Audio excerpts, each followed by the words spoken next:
What's going on, everyone? It's Stranger, and welcome to another YouTube music production video, where my mission is to help you succeed in making music. So today's topic is a popular request. I'm going to be showing you how I use Izotope Trash 2 on AMENS. If you love jungle, AMENS, and you want to learn how distortion works specifically on Trash 2, as well as how to get your AMENS tight and punchy, then you'll want to stick around for this video. However, the techniques in this video should not be limited to the AMEN. I would encourage you guys to try this on other breaks, as well as bass sounds, drum hits, and synth sounds. And if you're interested in grabbing Trash 2, then you can grab it down in the link below. And hey, while you're at it, you can support me by grabbing one of these new Deviant Audio hats. And Deviant Audio is my label pushing the boundaries of bass music. And did you know you can help steer the direction of this channel by upvoting and requesting topics? Well, you can check that out, as well as the Deviant caps down in the link below. And if you enjoyed this video, then make sure you hit the like, subscribe, and share buttons.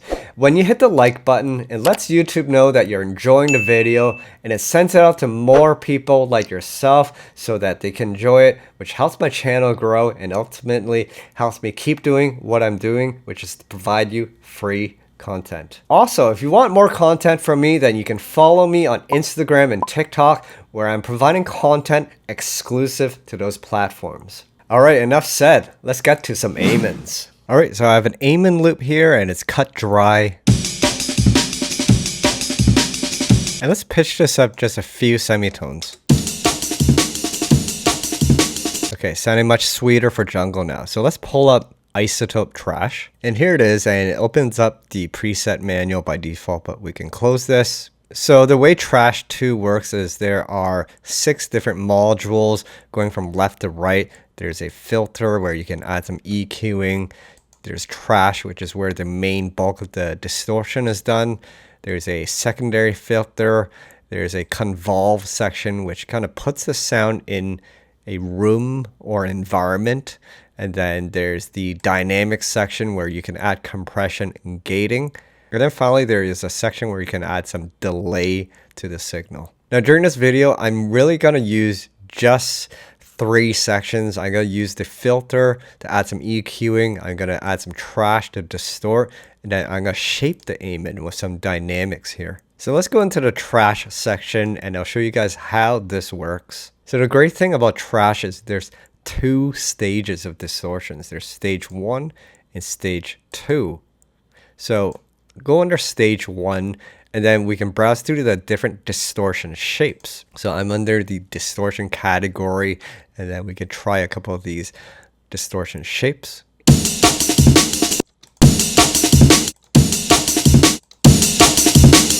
Now just watch your speakers and watch your ears. Some of these are a little more extreme, so you just have to be careful.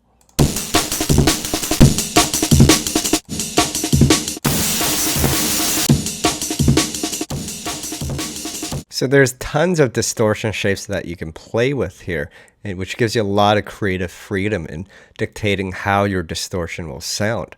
So I'm going to choose the Nasher setting for stage 1. Now under stage 1, there's a number of different settings which you can use to further customize your distortion. Now by using this fader, we can adjust the shape of the distortion. Now you can add additional points to the curve to further shape it.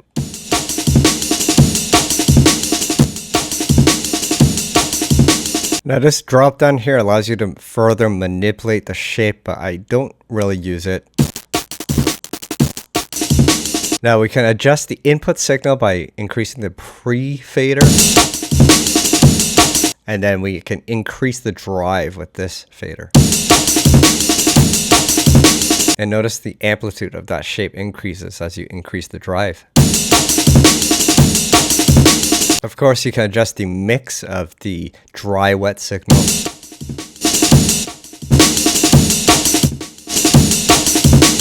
Alright, so this is the basics of how to use the distortion stage.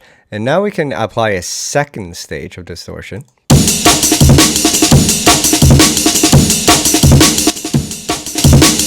So now it's more upfront. Now here's a comparison without trash with some gain staging.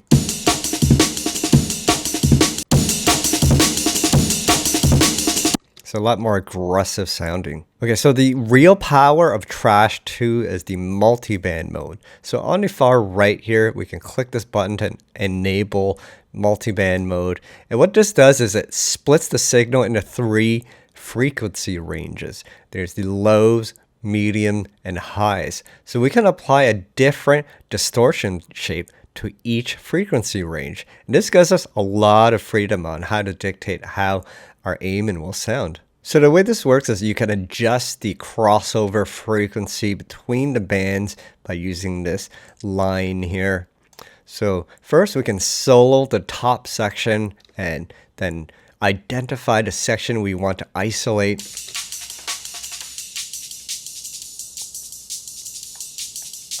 I say around 3 to 4K is a good place to separate those highs, those hi-hats and cymbals. And then we can solo the mid frequencies. And I usually like to set this to around 200 to 300 hertz. That catches the snares and the lower mids. And then everything 220 and below is the kick drum. So now I'm going to click on the number 3 here, and this enables to add distortion to the high band. So I'm going to choose a distortion shape, choose the Nasher one again, and I'll solo the band just to hear how it sounds. Now you can bypass it so you can preview how this sounds before with this little B button.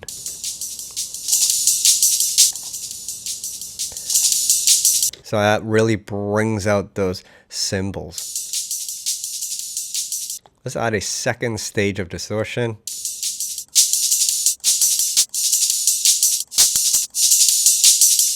Let's adjust the pre's and drive a little bit. Now this style fader is only available for certain shapes. It allows you another parameter to further shape the distortion curve.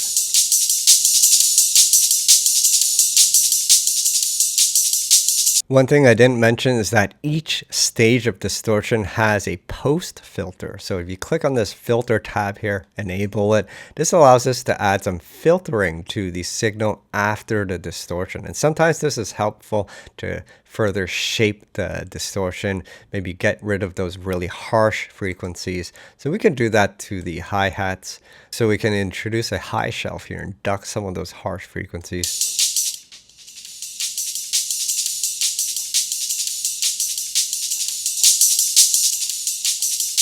That's sounding much better. So this was the AMENS without the high band distortion.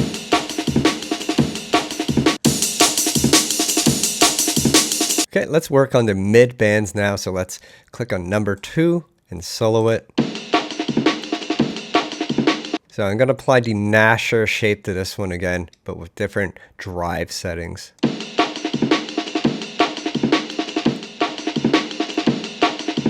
This logarithmic mode button simply changes how the shape interacts with the waveform.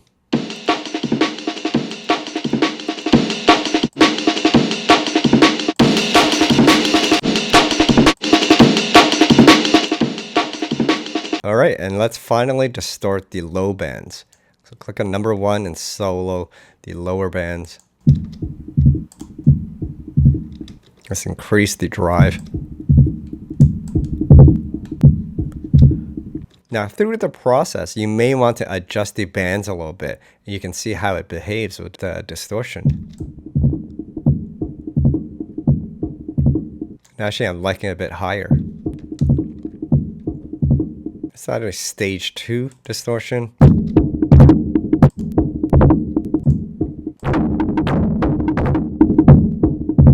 Sometimes when you distort those boxy frequencies, you get some pleasant harmonics on those upper lower mids. And this one I might adjust the mix of it a bit so it's not as harsh. And I might bring the gain down as well. All right, let's hear it all together. All right, that's sounding pretty fresh. Let's hear it before.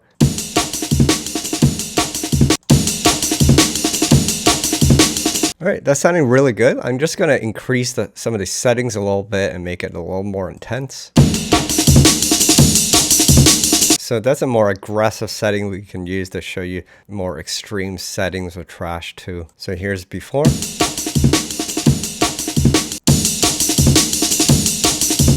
Really brings that AMENS to life. All right, so we can use the filters to shape it a little bit. We can use the pre-filter. Or we can enable the post filter just to give it a little more body and then tame some of those higher frequencies. All right, onto my favorite part, which is the dynamics section. So this section is a little more involved and you're going to have a bit of knowledge on compression and gating to really make use of this. Now, we don't have enough time to go through all the specifics of gating and compression, but I'll do my best to explain how this works. So with the compressor, we can use the threshold setting and tame any signal over that threshold by adjusting the ratio.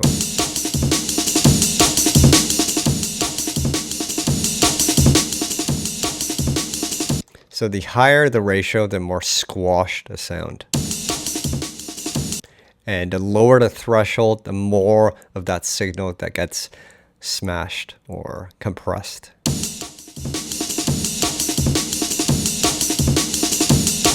I'm just going to leave the compressor alone at the moment. The real thing I want to play with is the gating, which allows us to shape how tight the AMENS sounds. So the gating threshold is this bottom line here. Essentially what it does is that it only allows signals over the threshold to pass through, and anything under the threshold gets, well, gated. We can use the gate's ratio parameter to control how much of that signal does not pass through.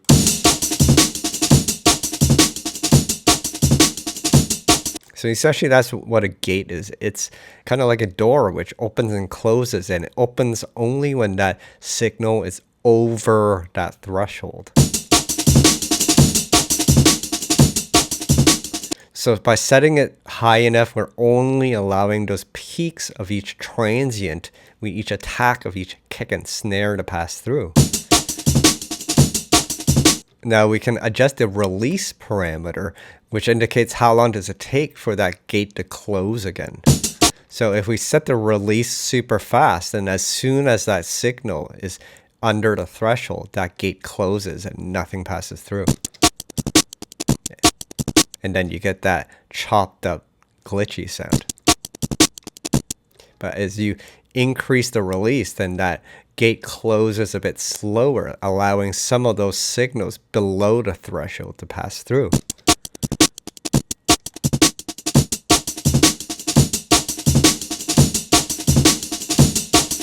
So this is how you get those super tight sounding AMENS.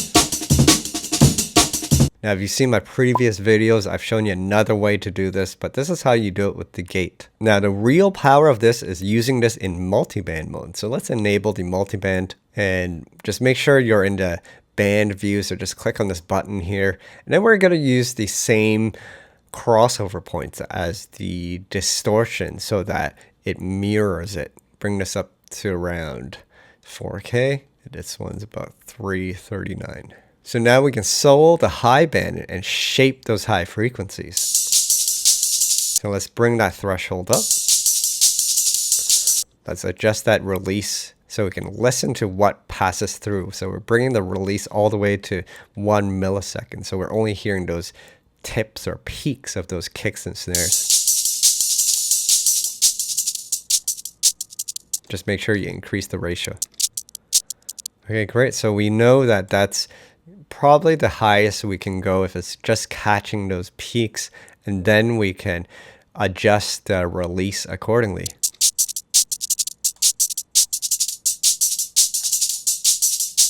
So now those high frequencies sound more tight.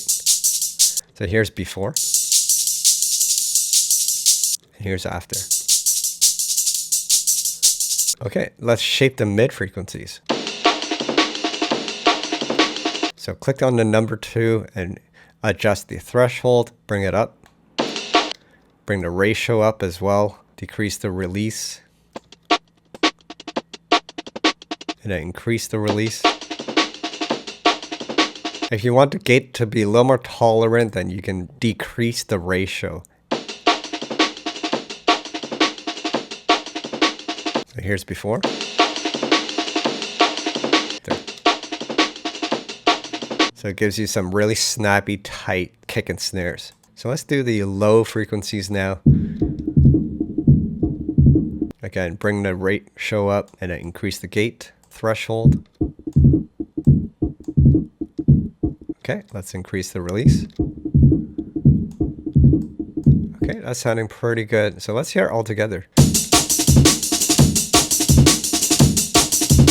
Now, after hearing it together, sometimes you may need to adjust it. Some of these settings may be a bit too extreme and we want it to sound more natural. So we may want to adjust the ratio, threshold, or release of each band so they each complement each other. I'm feeling the kick could be adjusted. I think the lower frequencies we can be more tolerant, so we're going to decrease the ratio a bit. Perhaps the high frequencies we can be a little more tolerant as well, so we can adjust the ratio, decrease it.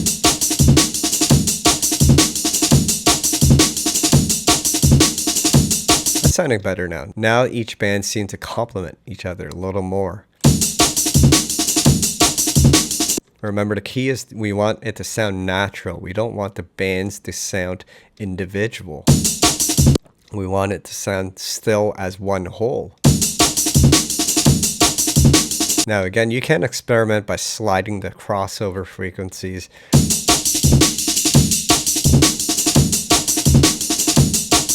I just like the crossover frequencies to mirror the distortions. Let's hear it without the trash.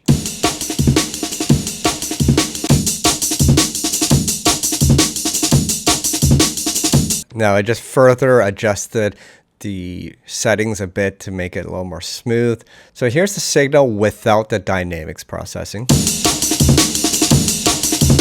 And then with the dynamics.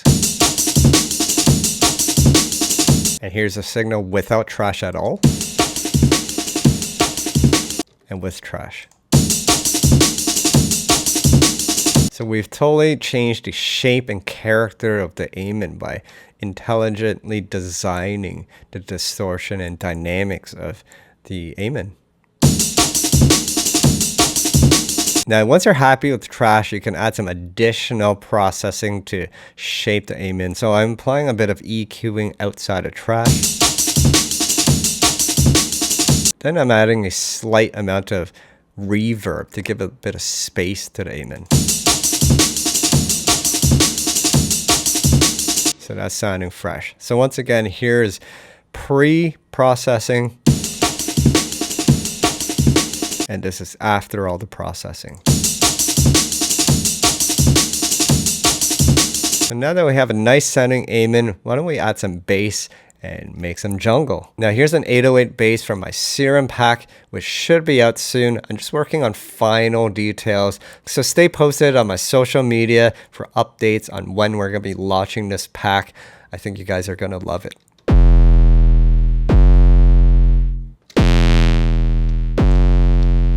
And here's a wobble bass from the Serum preset pack as well.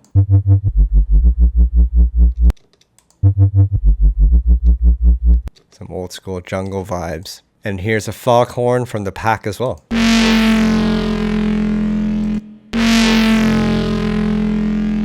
All right, let's hear it all together.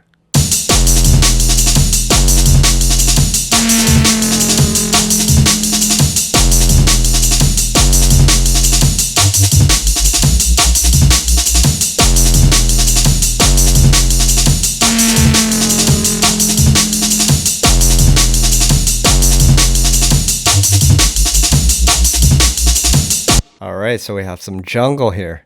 Alright, so that was my personal process on how I use Izotope Trash 2 to process my AMENS. As you can see, it's a super versatile tool which is more than just a distortion. From being able to shape the distortion curve, use multiband processing, as well as two-stage distortion and dynamics, gives you the ultimate control in how you can shape your sounds. Again, don't think this is just limited to AMENS. I encourage you guys to try this on other breaks, drum hits, as well as bass sounds. So go and have fun and explore Trash 2. You're going to have a lot of fun using this to shape your sounds. But other than that, that's pretty much it for today. So thanks for watching. Keep practicing. I'll see you at the next video.